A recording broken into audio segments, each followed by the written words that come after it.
Okay, Darren, am I ready to go? You are good to go. Thank you so much. Right. Darren, do we know how many people have joined us so far? We currently have 12 attendees. Okay, all right. I'm sure some, and I hope some more people will join us. Attendees, all right. And there are 4 watching on YouTube. Oh, lovely, lovely. All right, let me start. Good afternoon, PGCE students. I trust that you're all warm and safe in your homes or wherever you are sitting. I do understand it's raining in Port Elizabeth and it's very cold in Johannesburg, and there's some snow in the Western Cape, and even here in Durban, it's quite cool. So, our learning event today is specifically going to focus on Unit 12, Reflections on Learning.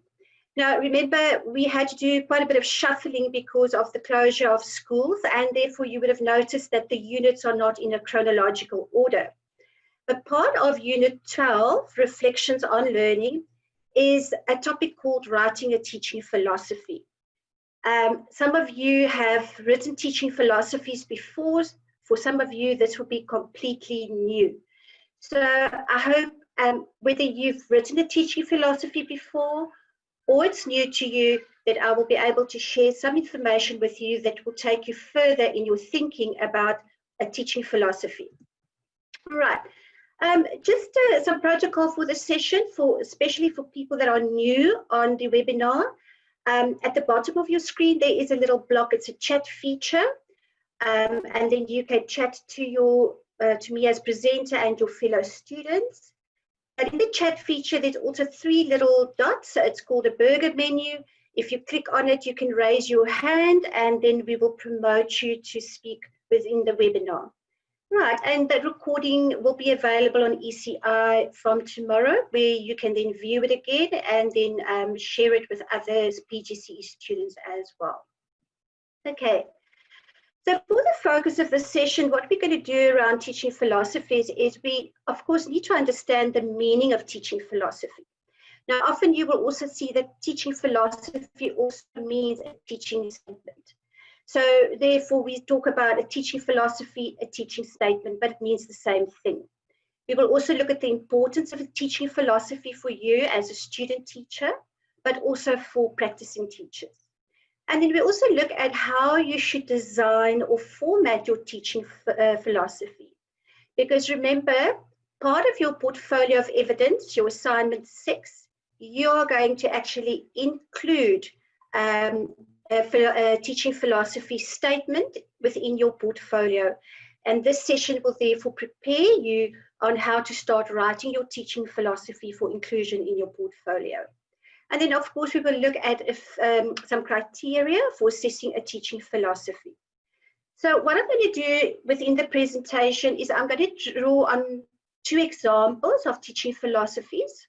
The first example is written by a teacher educator. So basically a lecturer to student teachers and preparing student teachers for the classroom. And then the second example is that of a teaching philosophy of a biology professor or biology teacher. Both of these examples I've chosen for specific reasons, and although you may think, but it's a teacher educator at a higher education institution, a biology professor in a higher education institution, the way that the teaching philosophy is designed and the way we analyze the teaching philosophy, you can actually learn a lot from it for writing your own teaching philosophy. So the 2 examples are applicable for you as a student teacher and then obviously going in as a future teacher. Right, let's start with a very basic question. I mean, I'm sure you all know what a philosophy is, but let's just think about that for one moment. So basically, a philosophy is a way of thinking about the world, the universe, and society. So look at the focus there. It's a way of thinking. So you do have a teaching philosophy. You have a way of thinking about education in the world, education in South Africa, teaching in schools, teaching your own learners, how learners learn differently. So you have a teaching philosophy somewhere in your mind. You may not have explicitly written it down and rationalized it. So you may have this philosophy about how kids learn best, how teachers should teach, what the purpose of education should be, what your goal should be with regard to education in a broader society or within a community. But you haven't written it down yet, and you haven't thought deeply about why am I teaching and how will I actually put this thinking that I have about teaching into practice. Right. So if you look at a lot of definitions around what is teaching philosophy, it's important to see that there's quite a lot of commonalities among the different statements around what is a teaching philosophy. So we said it's a way of thinking about teaching and or education. It's a personal mission statement. So it's basically a statement that reflects who you are, but it's a self-reflective statement about your beliefs and goals about what is teaching and learning. But it also, if you look at the definitions of or the meaning of teaching philosophy, it also says it is a window into your teaching style, because each of you have a different teaching style. Some people are quite extroverts and they prefer drama and role play in the classroom. Other people are more introverts and therefore they choose other types of strategies that go with their own personal style, with their own personality. So you'll see what is coming through here is that your teaching philosophy is basically also a reflection of who you are, your identities, your values, and your belief systems. A teaching philosophy declares your viewpoint of what is important in relation to teaching and education. Remember, what is important for me in teaching may not be important for you in teaching. But it also gives you a very clear portrait of who you are as a person, because you're the author of this teaching philosophy. And remember, there's no right or wrong in a teaching philosophy. But there are certain guidelines that you need to follow when you write a teaching philosophy. So when I read a teaching philosophy, I would like to see who you are within that teaching philosophy. I'd like to hear your voice, and I also would like to know more about you. So therefore, normally when we write a teaching philosophy, we always start with the very first sentence or two about who you are in relation to writing your teaching philosophy. Okay. So in summary, we look at the summary of what is a teaching philosophy. Sorry, let me just go back. All right. So in summary, there's a very nice definition of what is a teaching philosophy. It's a purposeful and reflective statement about the author's teaching beliefs and practices. So it's an individual narrative. It's your short story, your short statement about your beliefs about teaching and learning. But also included in that must be concrete examples of the ways in which you will enact these beliefs in the classroom.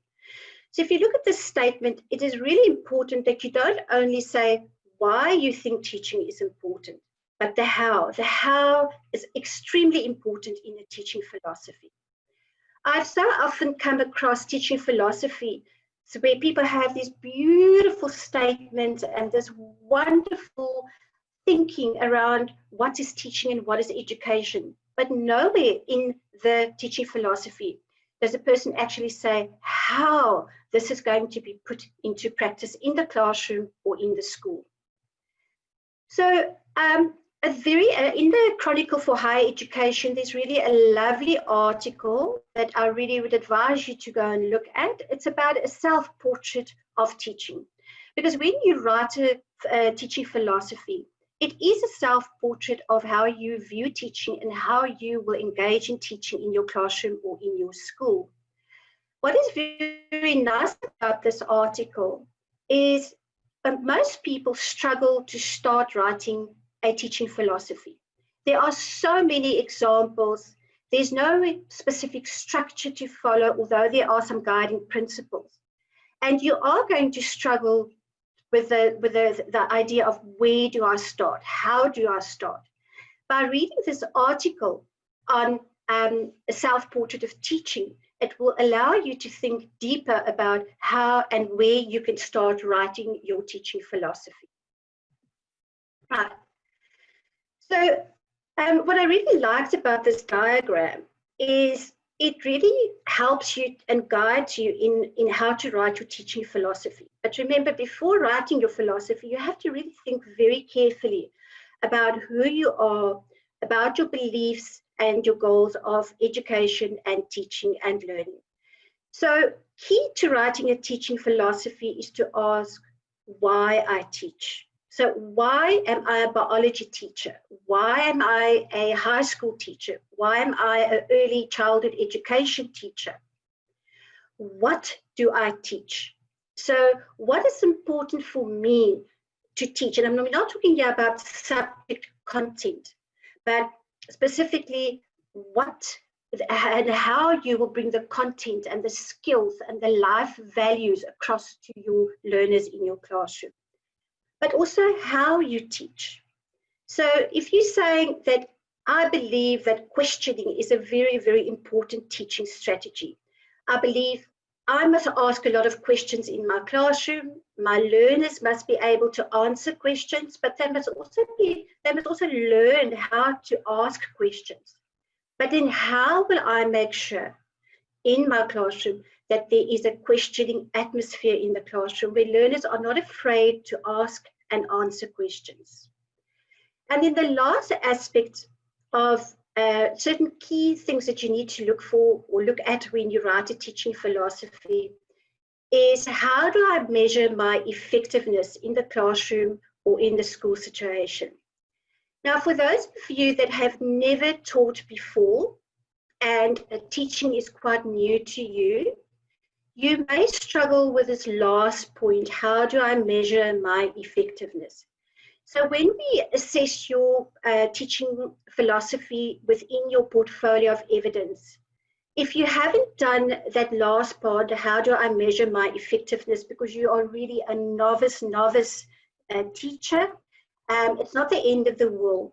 However, if you can attempt that how I measure my effectiveness, that will be great. Some of you are practicing teachers, and I really would encourage you to try and write and cover this last aspect of how I measure my effectiveness within the classroom or in the school. And I will give you a brief example later on in the presentation. But as you can see, you can measure your effectiveness and the effectiveness of your teaching philosophy within your classroom or school through reflective practice, by asking feedback from your learners or other staff members, but also through communication with parents and other stakeholders in the school. Okay, let us look at this example. And I was hoping that I could try a very brief little interactive activity. Darren, can you just tell me how many participants do we have at the moment?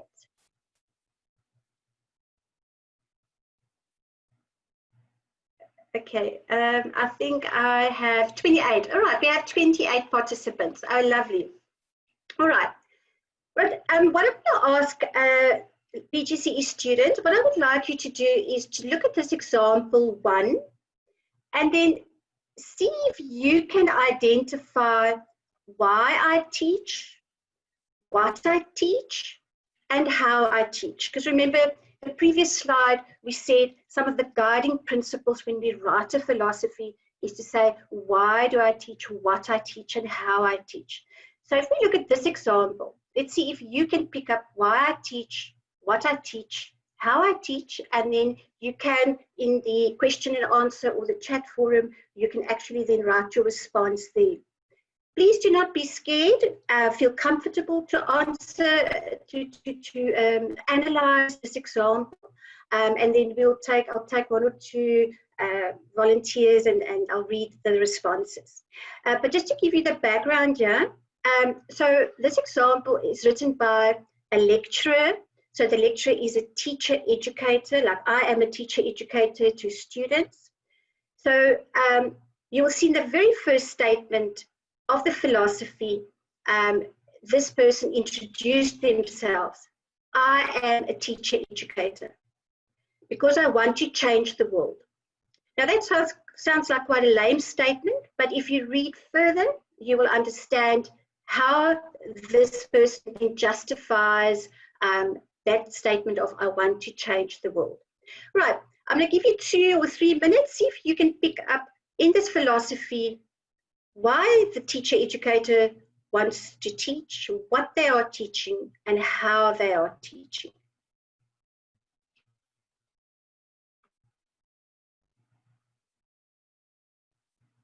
Darren, can I see from our side, can I see who's responding?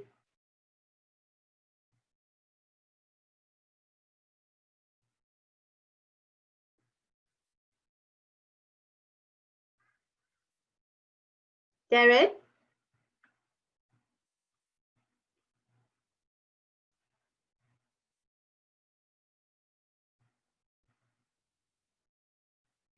Okay, do we have any chats? We don't have any questions and answers? Hi, Miranda. If you check the chat, you'll see that Liesel van der Merwe has asked a question. I believe that's what most of them will be saying what they want to say. And we do have a question in the Q&A as well. Okay, I can see in the chat why I teach. Liesel says because he or she, the teacher educator, wants to make a difference, right? A difference in the world. But now again, that's a very broad statement. But look at very carefully, and Liesel, you're on the right track there.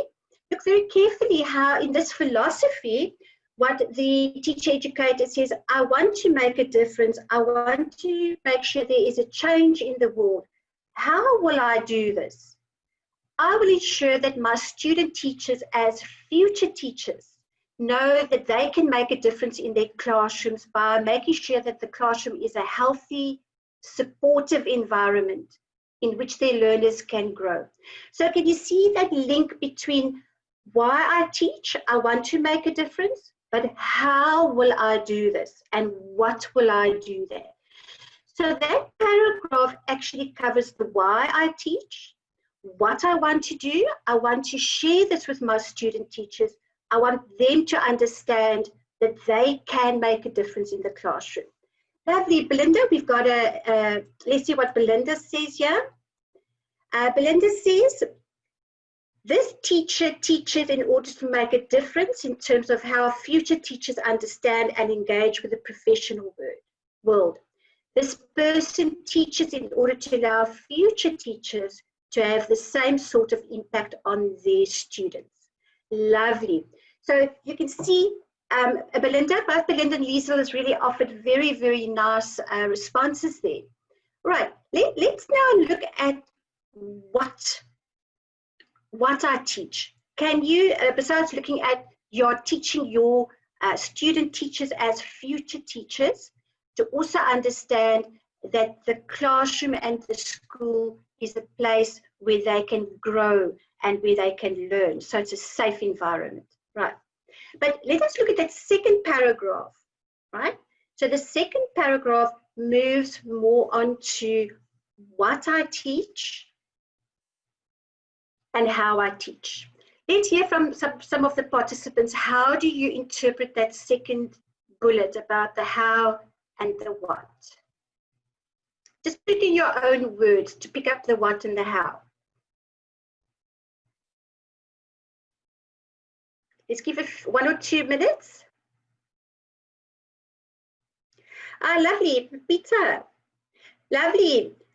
Yes.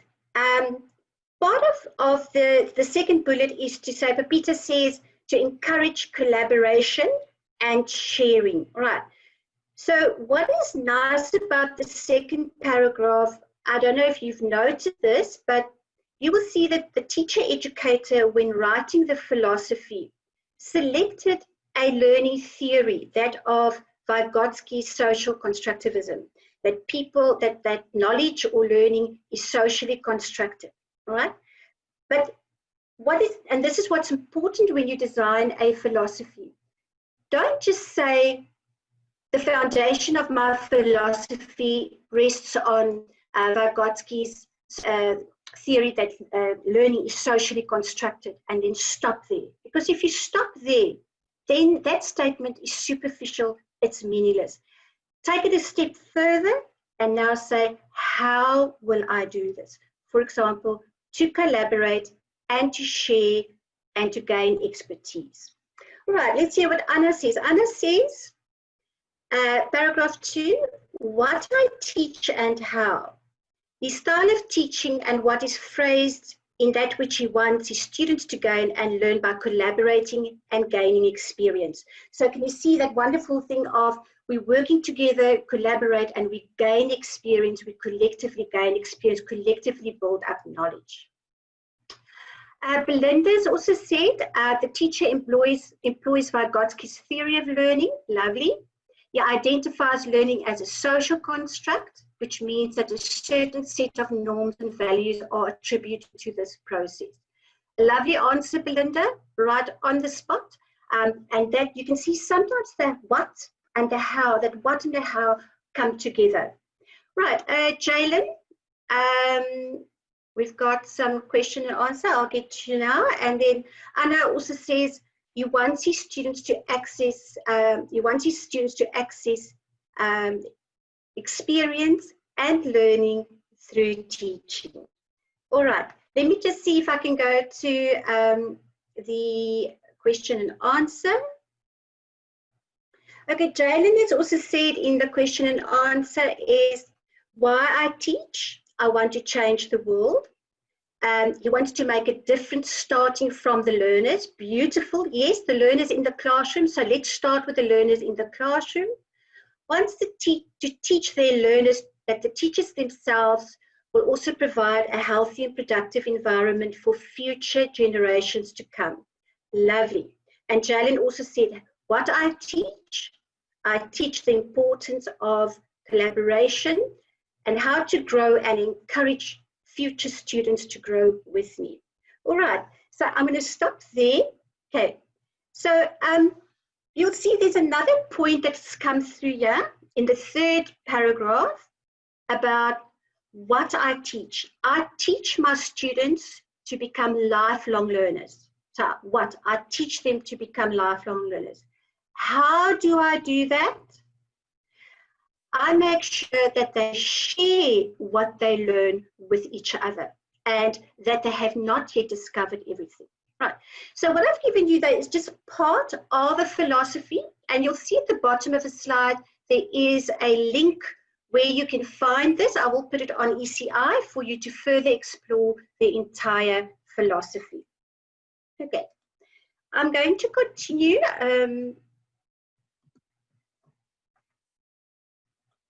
Okay. All right, let's look at the value or the function or the importance of a teaching philosophy for you as a student teacher, but also for practicing teachers. Right, firstly, it's a self-reflective tool. Now, you've done a lot of work this year on reflection and self-reflection.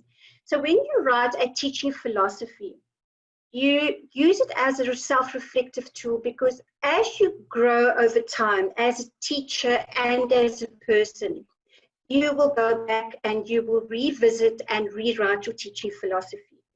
Your teaching philosophy as a student teacher will definitely change to when you start working as a novice teacher. And if you're an experienced teacher and you look back at your teaching philosophy that you wrote as a student teacher, you can see how you've grown and developed in your thinking and the your ways of doing.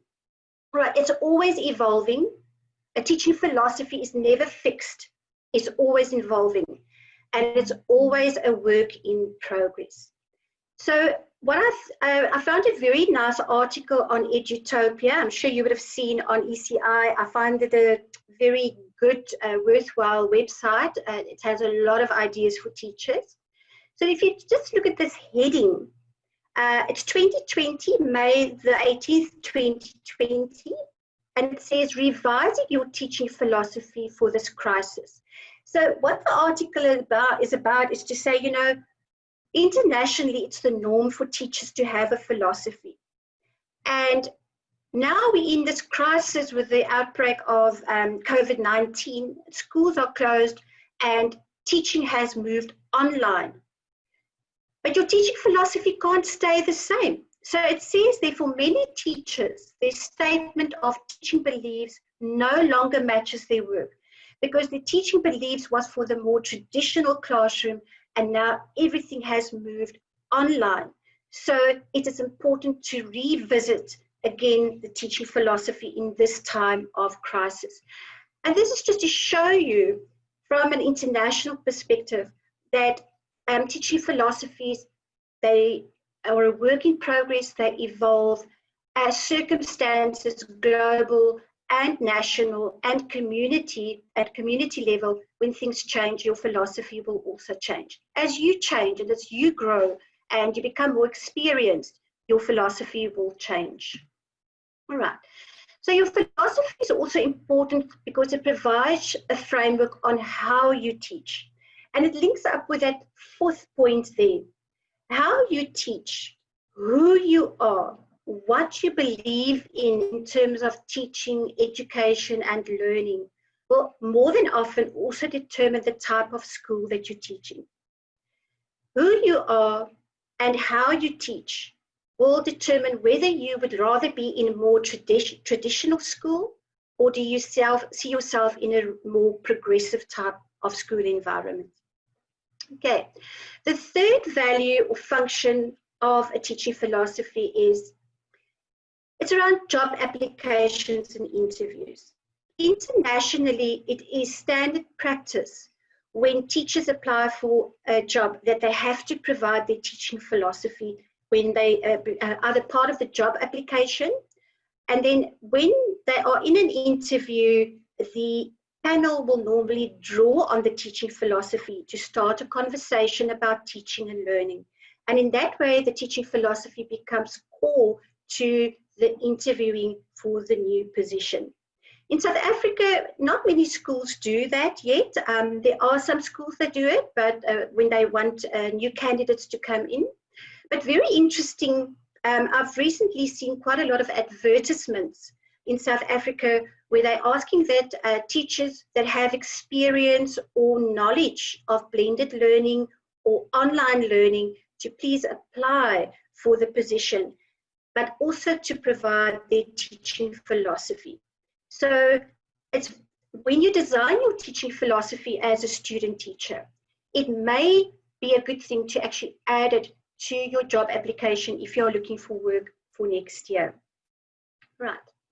So from a student teacher's point of view, why you're writing a teaching philosophy is to really make you think very carefully about your beliefs and goals about teaching, learning, and education, and how you will put that in practice in the school, whether it's now in your teaching practice school in the second semester, or whether it's next year as a novice teacher or a fully qualified teacher.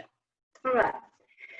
So now I just want to say to you that formatting a teaching philosophy or the teaching philosophy statement is not an easy process. It really, you're going to feel uncomfortable at times because you're going to feel, I don't know if I'm on the right track.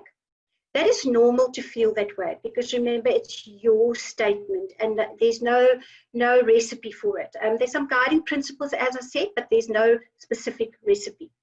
All right, you are going to struggle sometimes to find the right words, but you also have to be very realistic. When you write your philosophy, don't make statements that you can't put in practice. Like, for example, if you look at the first example we analyzed of the teacher educator where he said, I want to change the world. Now, if the person just says, I want to change the world, but nothing after that explaining how and why and what, they just say, I want to change the world. My response would be, this is unrealistic. because you may want to change the world, but the world doesn't want to change with you. So when you write your philosophy, make sure that the statements you make actually matches your beliefs. So there's got to be a link between your practice, the what and the how, and your beliefs. So I'm not sure if you can see this cartoon, but I thought the cartoon is quite appropriate. It's about a teacher in front of learners, and the teacher says to the learners, I expect you all to be independent, innovative, critical thinkers who will do exactly as I say. Now you'll see that's a complete mismatch. If you want your learners to be independent, innovative, and critical thinkers, you must allow them to explore, and you've got to provide opportunities for them to be independent and innovative. You cannot then say, well, if I believe that my learners have to be independent, innovative, and critical, but you have to do exactly what I say. The two just don't match. And we often see that coming through in teaching philosophies as well, where these grand statements are made, but they're unrealistic. Right. So a teaching philosophy can take two formats. It can either be a statement. Now, when we say a statement, it's about a half a page to 2 pages, or it can be a full-blown essay that's about 3 or 4 pages. What we want from you for your teaching philosophy for the portfolio of evidence is basically a teaching philosophy statement. So it should be 1 page, minimum 1 page. It can go to 2 pages, but do not make it longer than 2 pages. Right. So where do you start? What do you need to do? Right. So the first thing that you need to do when you format your teaching philosophy is focus on the following guiding questions or guidelines for thinking about what you want to write down. Right, so how will you get started? The best way to get started is go onto the internet and find 1 or 2 examples that appeal to you. So I'm going to put 2 examples on ECI for you tomorrow that you can look at with an analysis. Obviously, you can add to that analysis because I think it will be a good start if you look at those 2 examples, because there's a lot of teaching philosophies on the internet, but some of them are really not good.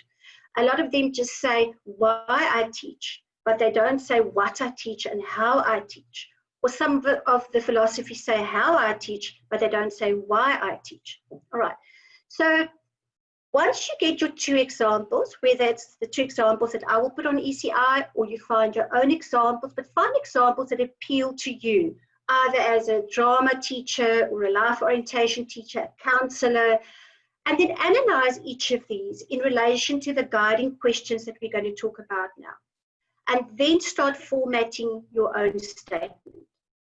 You're not going to get it right in 1 draft. You have to have several drafts until you get to a point where you feel, this is me, this is me, this is, if somebody reads this statement, they know who I am, why I teach, what I teach, how I want to teach. And then the 4th point is if there is evidence that can support the work that you are already doing in the classroom, that will be great. So we start with why you teach. So as I said in example 1, always start off by, in the first statement, by saying, I'm a teacher educator. I'm a student teacher. I'm a science graduate, and I want to become I'm planning or working towards becoming a science teacher in our high school. Then we immediately know what is your background and what is your prospects as a teacher. All right. So what is your role as an educator and a teacher? To specify the subject, the phase, and you will see the 2 examples that I will put on ECI. But also look at what is your overall goal as a teacher. It can be global, national, community, classroom. But please remember, don't try and cover them all, right? Don't try and cover them all, because you don't have to write a sentence on each of them. If you go back to example 1, you would have seen that he said, I'm a teacher educator and I want to change the world, starting globally. But then immediately he brought it down to the classroom, right? So play around with those ideas. Okay. Then you also ask how and what you teach. So ask yourself, what are your beliefs about how learners learn? You may say, you know what, social constructivists and all the new theories, it's not for me. I believe mastery learning. That is how our learners learn. Mastery learning, because remember, it's your philosophy. It's your beliefs about teaching and learning. All right.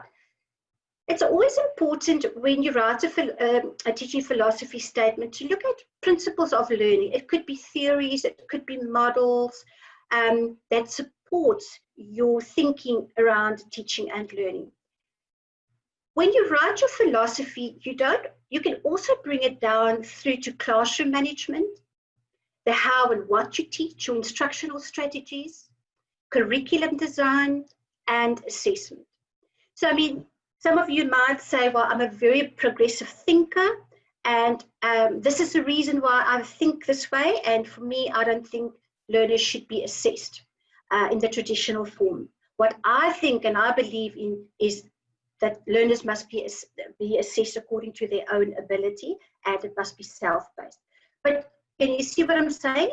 Maybe it's not the best example I used, but you can focus, when we talk about teaching and learning and education, it can also filter down into classroom management, curriculum design, and assessment. And then what are your goals for your learners? So what would you like your learners to achieve through your philosophy of teaching and learning? All right. Let us look at this example too. Right. Okay. Now, this is part of the second example. The writer of this teaching philosophy is the biology professor. And what I want to show you here, because we've covered quite extensively why I teach, what I teach, how I teach, but let's look at how I measure my effectiveness. So in the second example, the biology professor concluded his teaching philosophy with the following. So this is the concluding paragraph. I work hard to make my classroom an inviting, supportive environment for all students. I encourage students to ask questions and answer them to the best of my ability, and I make myself available to students. And he supports this by evidence from evaluations from his students. So can you see what we're saying here is that if you are a practicing teacher at the moment and you have any evidence from your learners or from teachers or from maybe you've gone through performance appraisal at the school, and there's a statement that says, wow, you know what, you really engage in active learning in your classroom, and this statement that can support or is evidence to support the measure of effectiveness and how your philosophy is enacted in the classroom. As I said at the beginning of the presentation, not all of you will be able to do this fourth point, how I measure my effectiveness. But for the people that have been practicing and are very brave to do that, it'll be wonderful to read what evidence you've got to show us that your philosophy has gone through into the school, the community, and or the classroom. Okay. When you read through teaching philosophies, you would often see the following key phrases. I believe, teaching is important to me because, learning can be, learning should be, my goal is, and for example, I use. So can you see that last point, for example, I use? It's to show that I believe in active learning, and I use, for example, I use. And I'll show you another example how that is done in a moment. All right. Now, people that really have done research about philosophies and how to design good teaching philosophies, they say it's very good to frame or anchor your philosophy. Right. So there's various ways of anchoring or framing or providing a foundation for your teaching philosophy. For example, it could be a metaphor or an analogy. So in our example one, teaching philosophy of the teacher-educator, look how beautifully the teacher-educator wrote in his philosophy. He says he believes that the classic film Wizard of Oz is a wonderful metaphor for what I want my student teachers to learn. Because for him, as a teacher educator, he says, an effective teacher is like a wizard who must help each individual appreciate their potential that resides within each of them. The potential to make the best of our minds, our hearts, and those behaviors that can make the world a better place. So remember, the teacher educator started his philosophy with, I want to make the world a better place. And now he's used a metaphor where he links back to that opening statement. So there's, similar to when you design a lesson plan, there's like a golden thread that runs through. In your philosophy, there's also a golden thread. So your ideas are linked. So he says, and I think I really like the idea where he says, the teacher is like a wizard who must really help each individual appreciate their potential. So really using your magic to bring out the potential of every person. So remember, when you choose a metaphor, it's got to make sense and it's got to be linked up with the what and the how and the why. Otherwise, it's loose standing. You can also have an artifact or an object to frame or to anchor your philosophy. I had to write a teaching philosophy when I applied for a promotion or at a previous institution, and I selected the story or the artifact. It's a starfish. So those of you that know the story will know it's quite a very powerful story, but also starfish are very resilient. So it's about, you know, if you break a starfish tentacles off, it will grow back again. So for me, what was very important is, and the entire story goes about making a difference. My philosophy is I really, really want to make a difference to my students' lives in more than one way, personally and professionally. However, I cannot make a difference to every person's life. But what I can also do is to teach my students resilience, that no matter what, they must not break, they must not bend backwards, carry on, and eventually you will be victorious in whatever you do. So just to show you that how a story or an artifact can then also be used as an anchor. Right. You can also use a quote. A lot of the philosophies that you find on the internet, you will see that it's centered on a quote. For example, if you look at John Dewey's quote, give the pupils something to do, not something to learn. And the doing is of such a nature as to demand thinking, and then learning naturally results. So if you take this quote of John Dewey as part of your teaching philosophy, you will see immediately it brings out what will you teach and how you will teach. You will ensure that you provide opportunities for doing, active learning. And from that active learning, the results will naturally occur. The type of learning for each individual will be different. Right.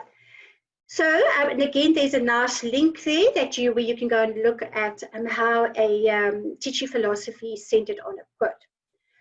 You can also have a theory, like the example one used Vygotsky's theory. Now, in example 2 of the biology professor, he says, my teaching philosophy is based on a few tenets that combine my own experience of what works for me as a learner and a teacher. So he says, I'm combining my experiences as a learner and a teacher with readings from literature on the scholarship of teaching and learning. SOTL stands for Scholarship of Teaching and Learning and Cognitive Theory. So can you see he's identified a theory that forms the basis of his thinking about and his beliefs about teaching and learning. But then he goes on to say, what do? I work to actively engage students in learning as far and as often as possible. Active learning has been a buzzword for over a decade now, but the literature supports the value of it in generating lasting learning. And now look what he says. He says, how I do it?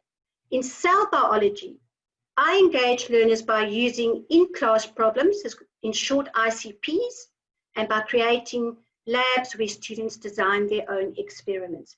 So can you see the latter part, the how? How he does it. So they're actively engaged in learning, and it links up with cognitive theory. Right, so that's a very nice example for me as well, where you can take a theory, say what it is, and then how that is put into practice within your subject or within your classroom. Okay.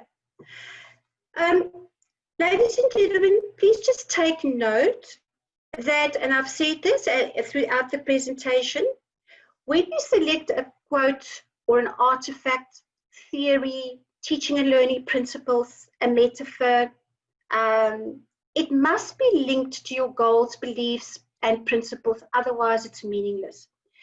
Don't just have this beautiful quote standing there at the top of your philosophy, but nowhere do you actually refer to it, or nowhere have you analyzed the quote or the artifact, the theory, the metaphor in relation to your beliefs about teaching, learning, and education.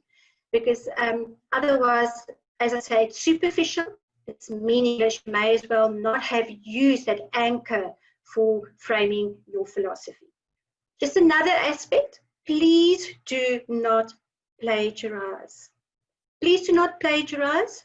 It's very important that there's a lot of teaching philosophies on the internet. And, you know, we are experienced assessors. We can immediately see if you have copied from somewhere else. So when we assess your teaching philosophy, there's certain criteria that we will use. We don't have a rubric because a teaching philosophy is a very open-ended task and therefore very open-ended in terms of marking it. But as I said, the length should be not less than 1 page, not more than 2 pages. We must see clear evidence of who you are, why you teach, what you teach, how you teach, and the link between those, so that golden thread that runs through. There should be a framework, or as I said, something that's the core of your philosophy. It's the foundation of your philosophy. As we said, we are looking whether you've got an artifact, theory, quote, metaphor, guiding principles. Remember, not all philosophies have that framework or call for the philosophy, but we want you to be able to do this for this specific task. And then lastly, we look at, is it really personalized? Is it your philosophy? We can see you have written it, and it's very clear to pick that up, whether it's your work or you've copied it from somewhere else. There's various ways of seeing that. So please, ladies and gentlemen, we are looking forward to exciting teaching philosophies. And remember, once you have written your teaching philosophy for your portfolio of evidence, there's a mark allocation of 10 marks for it. But for me, it's not about the mark allocation. For me, it's about, we want to see your self-portrait of teaching and your beliefs of teaching, learning, and education. And remember, your teaching philosophy will then go through to TP702. So you will carry that through to the next module. And then, of course, you may be asked to reflect on your teaching philosophy that you have written now. Has it stayed the same as you have grown over the next few months? Or are there things that you would like to change? Right. Remember, you can also, just to add, you can be very creative in your teaching philosophy. You can write, for example, if you want to make a collage, if you have time to design a collage, you can do that. If you want to write your own poem or your own song, those are all fantastic creative ideas for writing a teaching philosophy. But again, if you write a poem that's meaningful to you, you have to make sure that what you teach, why you teach, how you teach must be linked to that poem or the song. Okay. And that's me. Right. Let's see, how many questions do we have? Questions?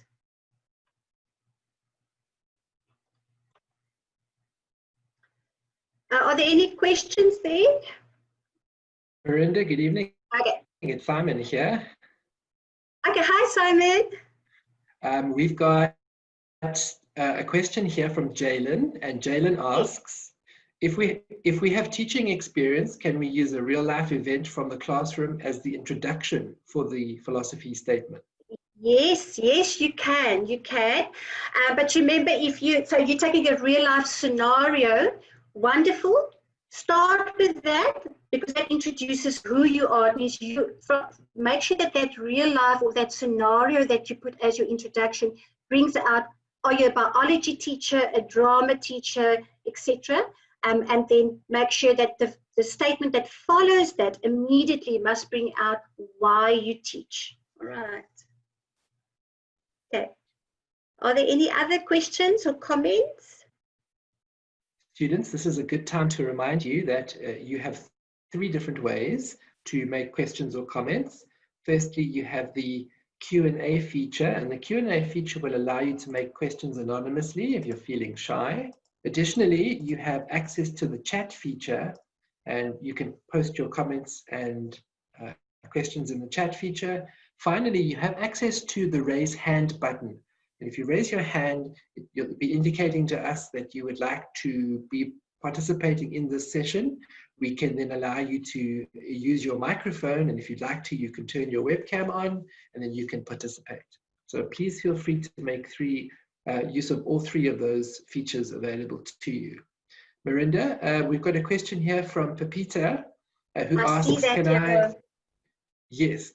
I please ask, talking about portfolio briefly, especially the clarification regarding the different categories and expectations? Okay, Pepita, we're going to address that in the second session now, starting at 6 o'clock. So, because the focus for this session was on the teaching philosophy, and then at 6 o'clock we will go on to understanding assignment 6 and the portfolio of evidence. Right. And then we got another question here from an anonymous. Do we need to reference if we use a quote? No, you don't.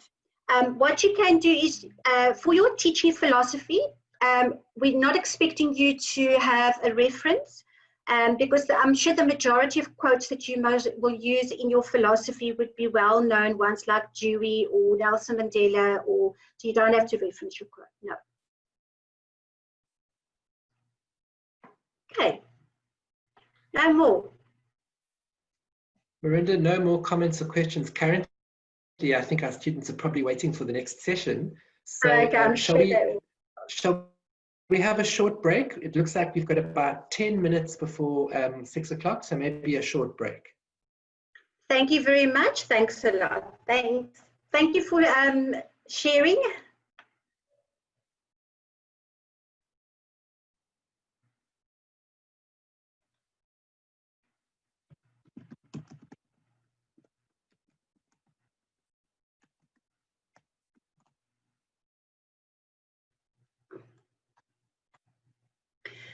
Okay, good evening to all the PGCE students that's just joined us for our second session tonight. So what we're going to do is, our focus is specifically going to be on understanding assignment 6 of the TP701 module. And as all of you know, we've got basically 8 different categories of students within the PGCE group at the moment because of the outbreak of COVID-19. So there's 4 categories for the full-time students and 4 categories for the part-time students. So it's definitely not one size fits all. So just before we go on to the focus of our session, just for people that are quite new to the learning events, you have at the bottom of your screen, you will find a chat feature. You can use that chat feature to send a message to the presenter and or fellow students. Fellow students are also are encouraged to also answer each other's questions. That would be great. If you want to be presented or promoted to speak in the webinar, then you'll see in the chat feature, there's a little icon with 3 little dots. My understanding is that it's called a burger menu. So just click on it and then you can raise your hand and then you will be promoted to speak. So the session will also be recorded and will be placed on ECI tomorrow so that you can view it again in your own time. Okay, so basically what we're going to do in the next hour or 15 minutes is I'm just going to clarify certain questions or concerns around assignment 6, which is the portfolio of evidence. As you know, we had to make some changes to the portfolio of evidence due to the lockdown. And also we've moved to replace some of the teaching time lost in schools with live presentations of lessons. And therefore, Debbie, our instructional designer, is going to take you through a new training site called OTV 101. OTV stands for Online Teaching with Video 101, which was launched yesterday, and I'm very excited about it. Thank you, Debbie and Simon. And then Debbie will also just briefly show you how to then create your YouTube channel account and upload onto YouTube. But all of this information is also on the OTV 101 training site. And then we're very fortunate to have Simon, who is our head of Delta, which stands for Digitally Enhanced Learning, Teaching and Assessment. And he will then take you through the portfolio of evidence because the portal has been created and the folders have been created. Okay, so it's quite a full session, and then we will take some questions and answers towards the end of the session. All right, so ladies and gentlemen, I just want to, and I'm going to run through the next slide quite briefly because it's more important for me to hand over to Debbie and to Simon. Right, please note that if you are a full-time student, you would fall, you would fall into a category 1, 2, or 3. Category 1 and 2 students are students that have basically done some time in school. So it could be 10 or 15 days, or it could have been between 5 and 10 days, but have not done more than 15 days in a school. And category 3 are students that have not done any teaching practice in a school. So what we've done and how we've designed the portfolio is that you'll have 6 sections, and these instructions are on ECI, but I'm going to go through them briefly because I've had a lot of questions in emails around the design of the portfolio. You will find an administrative section. In that administrative section, we've divided into 2 parts, where you introduce yourself and you're going to provide information on your teaching practice school. Now, when you introduce yourself, you'll have a cover page, and there's specific information that needs to go on there. Please look at the instructions. It's very clear what needs to go on there. You will have a professional photograph of yourself and a quote, but remember, do reference the quote for your portfolio. I'm going to make a page called a category identification page it's like a checklist. And you must then say, which category are you? Are you category 1, 2, or 3, and which criteria do you meet? Because that's going to help us in the assessment process of the portfolio. And then there's a signed and dated student pledge. Then there's information on your teaching practice school. Now, obviously, if you have not been to a school at all, you won't complete 1.2. If you've been to a school and you've got your timetables of your mentors, you've got copies of your attendance registers, you've got your daily planners, then you will complete 1.2. The second folder is your teaching philosophy, and we've just covered it in our this session we had prior to this. Folder 3 will be your 5 lesson plans on single topics.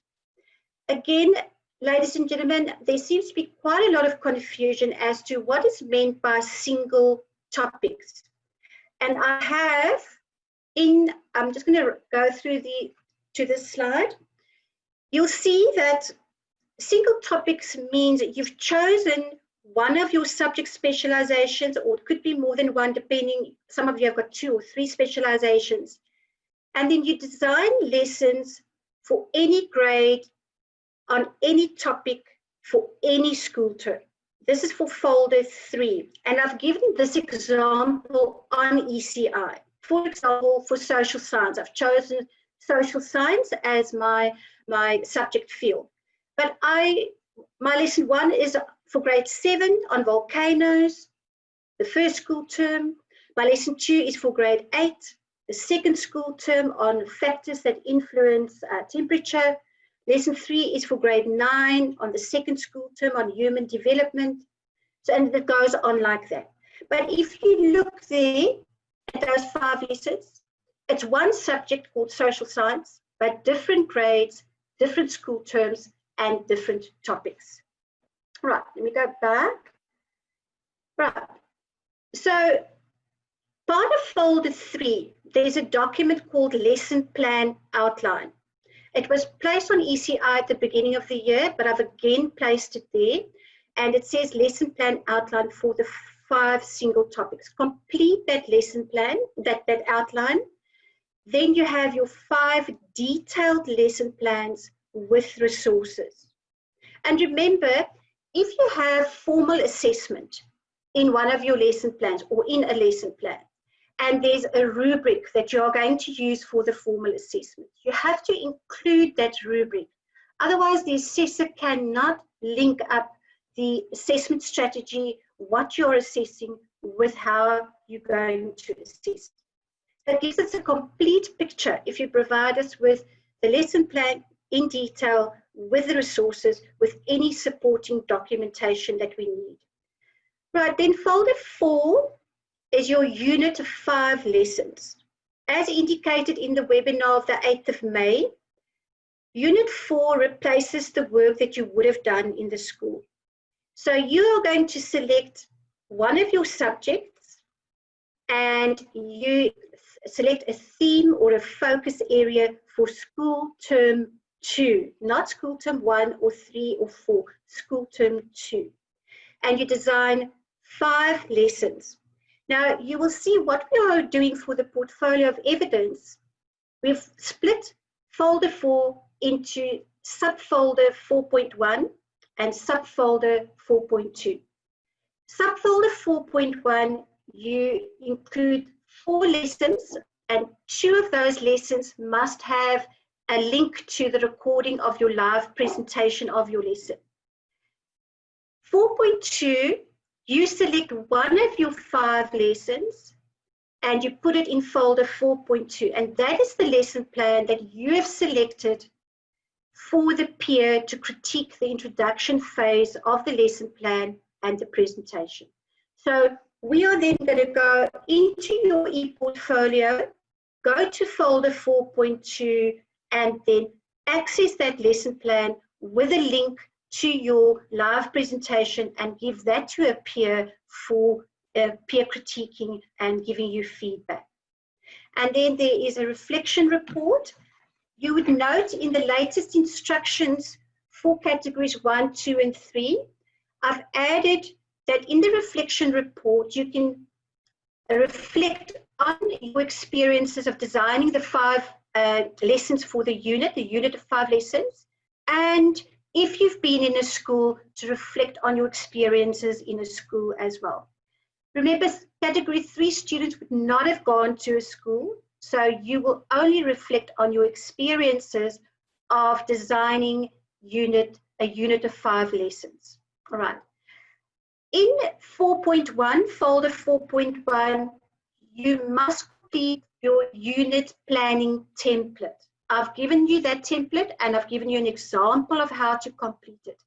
Plus, you have to complete 5 lesson plans in detail. So take each of the lesson plans that you have briefly planned on the unit planning template, design it in detail with resources.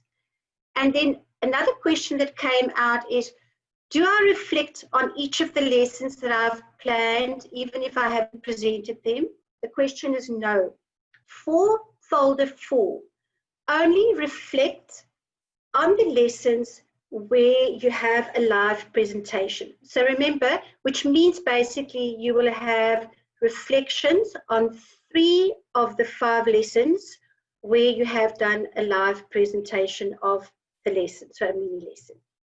For the other lessons, because you haven't taught the lesson in a classroom situation or in on online forum, you will write under the self-reflection section, not applicable, because you haven't taught that lesson. Right. Okay, I'm not going to go through all the criteria here, but you'll see category 4. Category 4, the folders are the same, except for folder 3 and folder 6, because folder 3, category 4 students are students that have completed their teaching practice. They've done 4 to 5 weeks of physical teaching in a classroom or online teaching. So for folder 3, you will have 4 formal lessons that have been assessed by your mentor. So what will you include in that folder? The lesson plan outline that you will get on ECI, your 4 lesson plans with resources, plus your 4 mentor assessment forms. And then folder 6 will be your 6 informal lessons that you've presented. Again, there are 2 subfolders. So 4.1 will be 5 lessons, and the 6th lesson, you select any of your lessons and you put that lesson into 4.2 for the peer to critique that lesson. So basically, for all categories, subfolder 4.2 has been created for you to select which lesson plan with presentation would you like the peer to critique. Right. So by doing that, it will make it easier for us to select and share with a peer. The part-time students, I just want to briefly, the part-time categories 1 and 2 students are exactly the same as full-time category 1 and 2 students. However, if you're a part-time student and you're in category 3, category 3 has got 3 options. I'm just going to focus on categories 3A and B. Now remember, part-time students, please note the following. When you submit your portfolio for semester 1, what I've highlighted in red is what we are going to look at and what we are going to mark. So if you're a part-time student in category 3A, it means you would have not done any teaching practice in a school. Right. Do your administration folder, submit it with in your portfolio. We will look at it, but we will not complete the marking for the administration part. It will be carried over to when you complete SBTP. SBTP stands School-Based Teaching Practice. You submit your teaching philosophy. We will mark that now in semester 1 of 2020. You submit folder 4, the unit of 5 lessons. We will mark it now in the semester 1 of 2020, and you submit your folders 5 and 6. You do not submit folder 3, because for category 3A students, the idea is that you do your teaching practice for 3 weeks in a school next semester. Then you will submit folder 3 and we will mark it. Because remember, for you to be able to teach 4 lessons for a mentor teacher, that means that you should be in a school for at least 3 weeks. Of course, if schools don't open as anticipated, we will have to revisit this again for all students. And category 4 is exactly the same, part-time is exactly the same as the full-time group, right? Ladies and gentlemen, getting your head around the categories is quite complicated, and therefore it's very important that you read the information I've put on ECI on categories to make sure you are in the right category. I do get about 40 to 50 emails a day of students asking, am I in the right category? And we're trying to address those as quickly as possible. Okay, just the last point from me. It is unethical practice to use the same lesson plan or plans that you've submitted for another assignment. It's called double dipping. It's regarded as plagiarism, and if you're found out, you will get naught for that assignment. Because a lot of you have asked me and say, but I've got lesson 3, I've done an assignment, can I use my lesson plan for assignment 3 for my portfolio? No, you can't, because you had already gotten a mark for it. Can I use lessons from my other subject specializations for the portfolio? No, you can't, because it means, because you may not, it's our policy, you may not get to submit an assignment for 2 different modules. Right. But we covered, if you did not teach in the school, you can't complete the reflection section, but you must complete the self-reflection for the 3 lessons where you have a live recording of the presentation. Okay, I'm going to hand over now to Simon. I think it might be best if you just quickly show the students the e-portfolio, and then we'll go to Debbie. Great, thanks, Miranda. This will just take a couple of minutes. All right. So let me share my screen.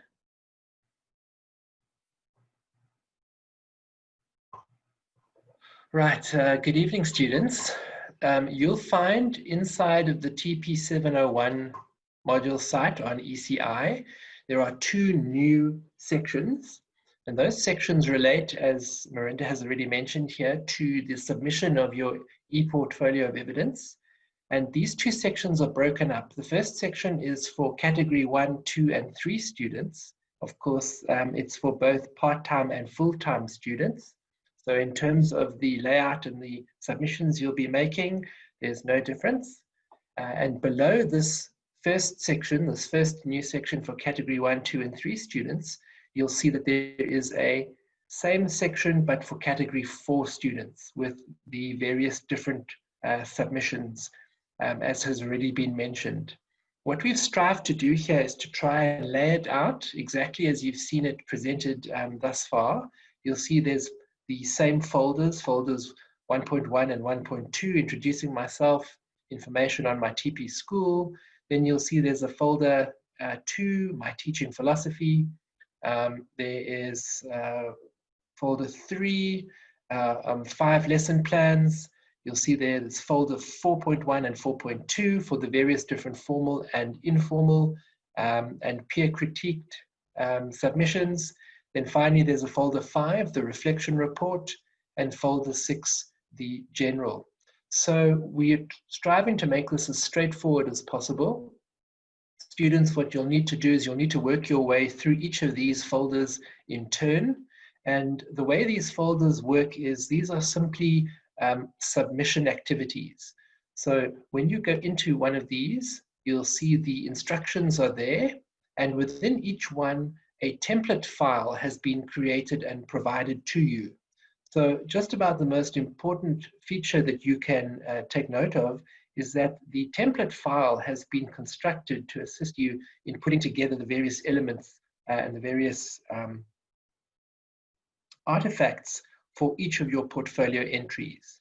It's very important that the first thing you do when accessing a new one of these folders is to download the template file, and then once you've got it saved on your computer, rename the student number section and the student name section, because to assist our assessors when they are assessing these various different submissions, it's going to be vital that they can identify each of the various different documents that you've submitted. So once you've downloaded a template file, I'll show you what a template file looks like. These have been constructed in PowerPoint, Microsoft PowerPoint, to make working with these documents as easy as possible. So the way we've laid them out is that you will see, just loading quickly, you will see in this case we've got a single page for the assessment rubric. You'll see it's automatically named, and you are able to work inside of Microsoft PowerPoint on your computer. You'll notice at the bottom here, you're able to click and update, so you can add your student name and your student number. And then it's quite simply as easy as clicking within this field here, and that will allow you to typically upload a picture.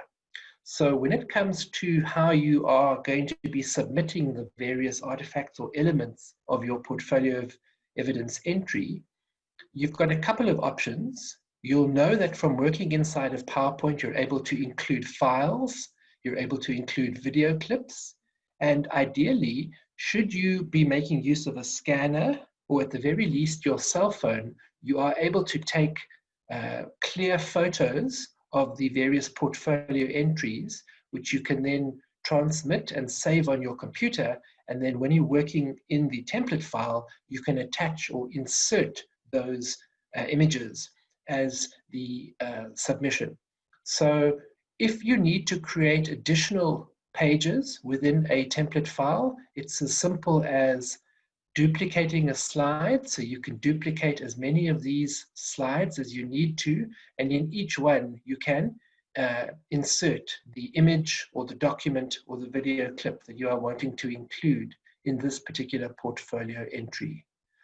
You'll find, students, as you work your way through the various submission sections here, you'll find, for example, when we look at your 5 lesson plans, I'll just give it a second to load. You'll find here that we've actually gone to the trouble of creating a separate template document for each of your 5. So that will make it even easier for you. Simply download each one in turn, update the file name, inserting your student number and your student name, and then you are able to populate that template file. And for some of these, you'll notice that there are already different sections that are available to you. For example, in this first lesson plan, the first slide is the outline, the second is the lesson, and the third is or are the resources. So you're able to work through these, and in the same way as previously, if you need to, you can duplicate any of these, and you can go about updating them with additional entries. As soon as you've saved your document, you're able here to submit it, and you'll notice that the due date is, of course, the 8th of June, as Marinda has previously mentioned. So students, we've really tried to make this as simple as possible for you, providing you 2 different sections. The first, again, I'll just recap for category 1, 2, and 3 students, both full-time and part-time. And in sequence, you'll work your way through these different folders, and you'll access the template files that we've provided inside. All you need to do is update those template files, make sure you've saved each file with your student number and name, and then submit those.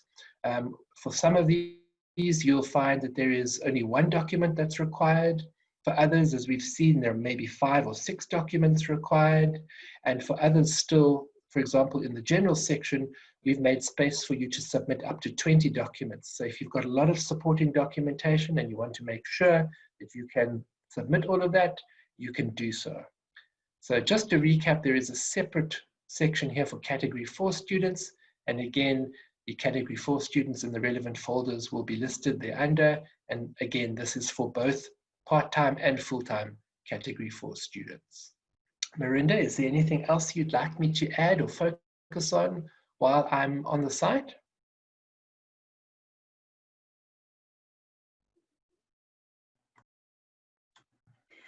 Thank you, Simon. No, that's perfect. I must say the layout of the e-portfolio looks very good, and I think it's quite user-friendly, and it will be good for the students to upload in that order, and as for us as assessors, it will be easier to mark, using those folders. So thank you very much for showing the students where to find it and how to do it.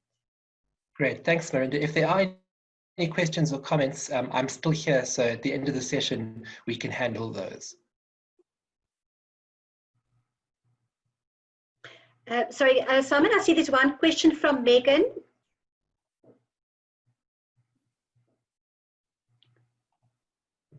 Hi, Megan. Okay, let's have a look at your question now. Do we have to use the PowerPoint template file and populate it?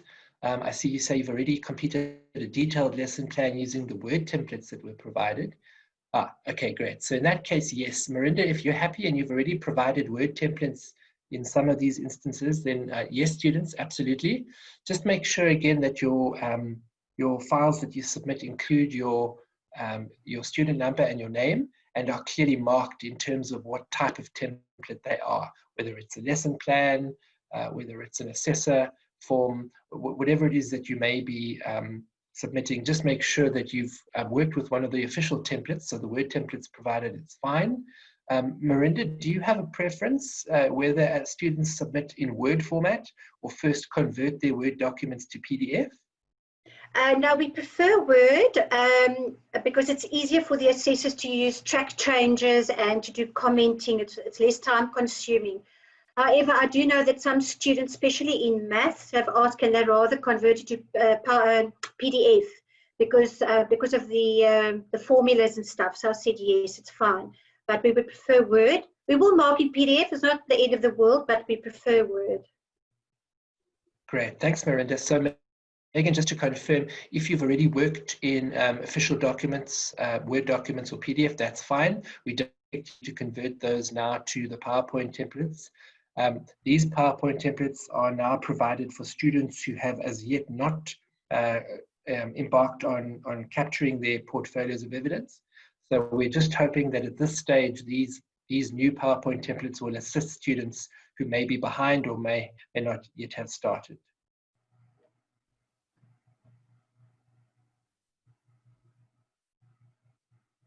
Okay, Miranda. So if we take any more questions, any more questions on this, we can take at the end of the session. Yeah, that's fine. That's fine. All right. I think we're going to ask Debbie to go through the how-to of the PowerPoint presentations, Zoom presentations, and YouTube. I think we have, Debbie, we have like, I think 20 minutes or 25 minutes. 20 minutes is fine. Perfect. Okay, let me just share my screen quickly. Okay, hi everyone. Thank you for watching this part of the presentation. I'm going to just be talking about teaching with video, and I am the instructional designer at Stadio School of Education. So in a nutshell, I create digital training, both products and experiences. Thanks Wikipedia for this little bit here. Okay, so tonight, first up, I'm going to just do a little introduction to teaching online. Then I'm going to show you the OTV 101 site. I'm sure some of you have seen it. I'm sure there's some of you that haven't seen it yet. So we'll just go through that quickly. And then we're going to talk about the tools that you're going to use to make your online presentations. So PowerPoint, Zoom, and YouTube. Obviously at the end, we might have questions, we might not. So let's get started. Okay, Debbie? So teaching online, if you look on the left of, yes, Simon? I'm so sorry to interrupt you just Hi. as you start. Hi, yes, just before you continue, Yes. I'm so sorry. Zoom, I'm afraid the Zoom interface is it's got a bit of an overlay on your beautiful PowerPoint. Can I ask you just for a moment, while you are in full screen, if you move your mouse up to the Zoom window. No, if you move your mouse up to the Zoom window. You want me to hide there we go. I think that'll make all the difference. Thank you. Is that better? I can also make the image smaller. Let's just that's try perfect. this quickly. Is There's that fine? No need. Okay, great. Yeah, that's perfect. Thank you. Thanks, Simon. Okay, so with teaching online, the first thing just to have a look at is on the left-hand side, we've got an image of Bloom's digital taxonomy, and I'm sure some of you are aware of his normal taxonomy. This is now just a digital version. It's exactly the same. It's got the same levels. But the nice thing about this is it shows you what digital tools you can use to create activities that reach the outcomes of the levels. So it's definitely something to look into. Google is your friend. Kind of do as much research as you can on teaching online. There's a lot of really great things out there, like this Bloom's digital taxonomy, teaching digital natives, and the different learning styles, the 7 different learning styles are good things to have a look at. Part of this is also finding the correct solution for your problem. Like right now, this is your first touch point with teaching online. Some of you will be teaching with Teams, some of you will be doing live Zoom, some of you will be doing recorded videos that are asynchronous so that your students can watch them after class or before class. And we understand that you know, there is a place for a lecture, but some of the subjects are a little bit more hands-on, like art and technical drawing or drama. So have a look at the image on the left and get some different ideas on how to create your online classes and make them a little bit more active rather than passive, and with a little bit more interaction going, I think, between your students. The next point is for you and for your students, start slow, start at the lowest point. Don't run before you can walk. Like initially, this is a new skill set for you, so start slowly with the recordings and then build up your skills. It's the same on your learning management system or however you're teaching online. Your students will battle in the beginning, but as you guide them through this process and you show them what you want them to learn, they'll become a little bit more au fait with the technology and they'll be more comfortable with it. So just be patient with them, and especially with yourself, because you are learning a new skill set. It's also, social learning is also a very important aspect of teaching online. You'll see that in the OTV 101 site, I've created a forum for you to use. Please use that forum for teaching online topics only. I've got a Zoom section, I've got a PowerPoint section, and then I've got another kind of help section for asking for advice or asking for extra resources. So please just keep it to those topics. And also, if you find something really great, share it with everyone. If you've got a question, maybe somebody can help you with that question. It's also a good experiment to watch the forums and see the different personalities come out and the different things that happen in there, because this will be happening in your own digital environment when you're teaching online later down the stage. Don't be scared of bombing out. This is a really important one, and it happens to the best of us. I've had some absolute spectacular mistakes, and all we have to do is pick ourselves up, dust ourselves off, and just get on with it. I think the big takeaway is to learn from that experience. I mean, you'll think it's amazing like I did, and not everyone else did. So you just got to dust off that ego and learn from it, figure out what went wrong, analyze as to why, and then figure out a way forward. And I think with you as PGCE students, you've had a full semester of having the experience in learning online. Some of your lectures, I'm sure, were amazing. Some of them might have just been mediocre, hopefully more amazing than mediocre. But again, you can learn from those experiences, and you can learn from what works for you and what works for your subject and what doesn't. So yeah, I think that concludes that section. On the OVI 101, I'm just going to show you the site quickly for those of you who haven't seen it. Basically, we've just got a welcome, and then there's an overview of the difference between PowerPoint and Zoom. Then we've got the separate sections of Zoom, PowerPoint, and YouTube. These sections are populated with videos and PDFs on how to do everything that you need to know. So Zoom starts with installing Zoom for the first time, all the way down to how to draw in Word while recording on Zoom. So it's set out that way. So you're basically scaffolding, you're starting at the bottom, and then you're building on your knowledge and getting more and more complicated as you go. The same with PowerPoint and the same with YouTube. The last two topics on the site, we've got presentation skills resources. So there's some really good PowerPoint resources to help you avoid death by PowerPoint, which is really important. And there's two links in the middle, one on cognitive load theory and one on working memory, which are two things to be aware of when you're teaching online, and they're also really interesting. And then the last two links are how to look good on camera, because that is very important to some people more than others. Lighting is key. Then at the end, we've got a whole lot of open education resources. Very important to know the difference between copyright and Creative Commons. It's the same as plagiarism. You're going to get penalized for plagiarism. Please don't steal people's images and their IP. There's a lot of links down here with pictures for learning and clip art for teachers. There's a University of Massachusetts open education repository. So have a look through there. You might hopefully find something interesting and something that's going to help you along the way. Okay, so PowerPoint, we'll just do a quick overview. I don't think I'm going to do any demos because I don't think we're going to have time. PowerPoint is really simple and easy to use. It's just not very versatile because basically you're working like I am now, just on top of a PowerPoint, and then there's a little video box with your face on the side.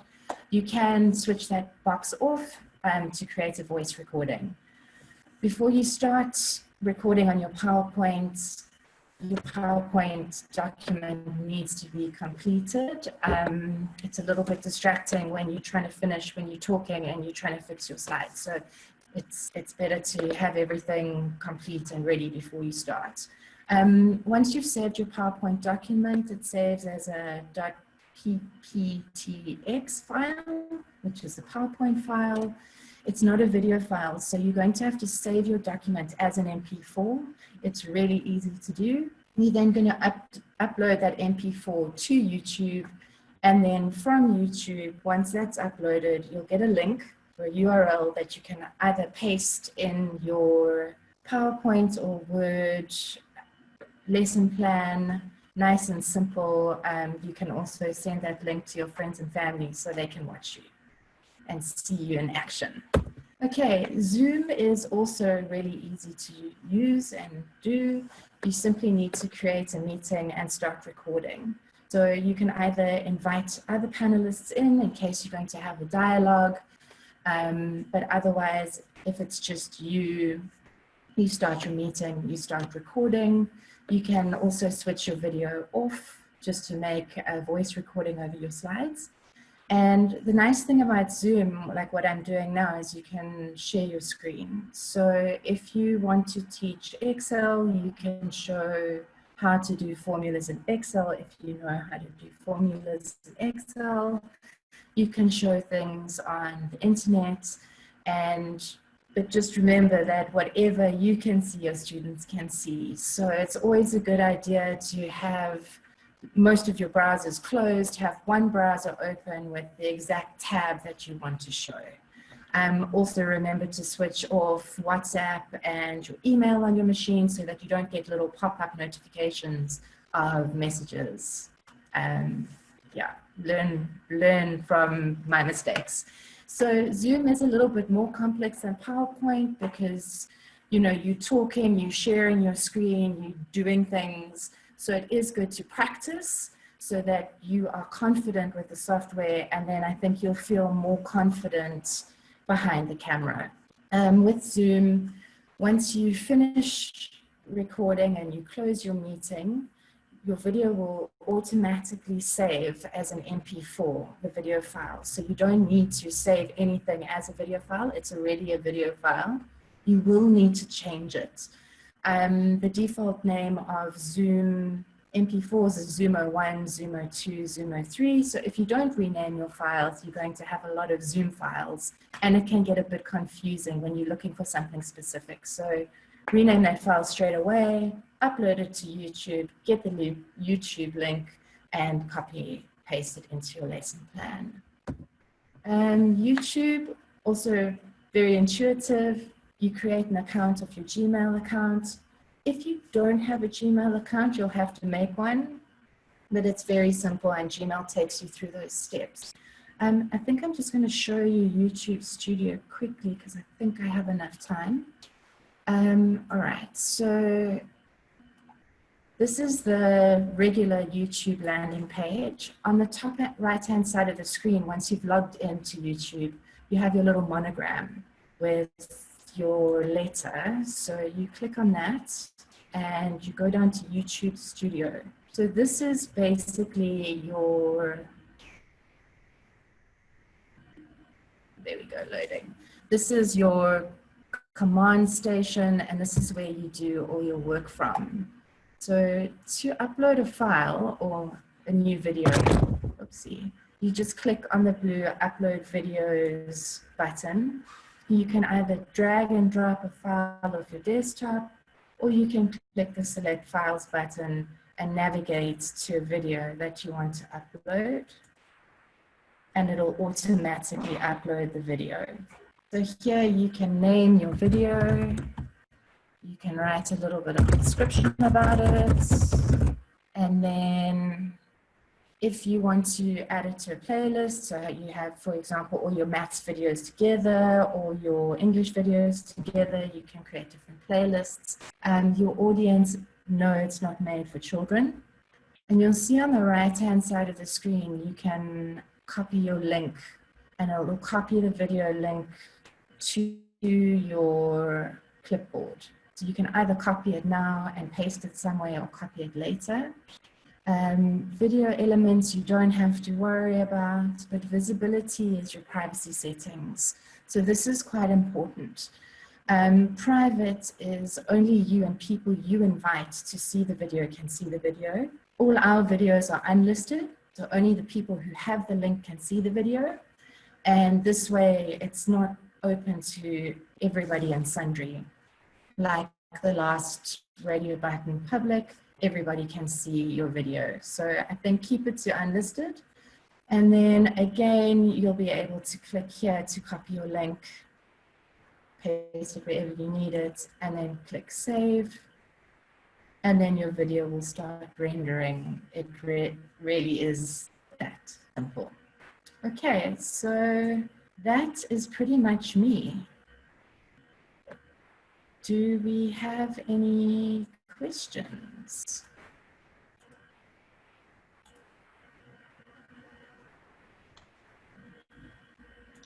I see we have some questions. I think the first question was from Simon, was for Simon.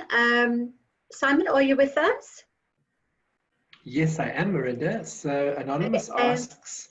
the anonymous, the first one, yeah. That's right. Anonymous asks, can you paste from Word directly into the PowerPoint template files that we've provided? Yes, you can. So copying and pasting anything you've already prepared in an existing document, very easy. And what's nice is if you're working in Word, when you move between Word, Excel, and PowerPoint, the way whatever you're copying looks in the program you're using, that formatting will stay the same.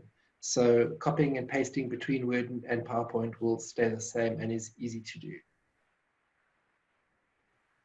Miranda, I think the next question is for you. Yeah. Anonymous asked, please can you give some clarification?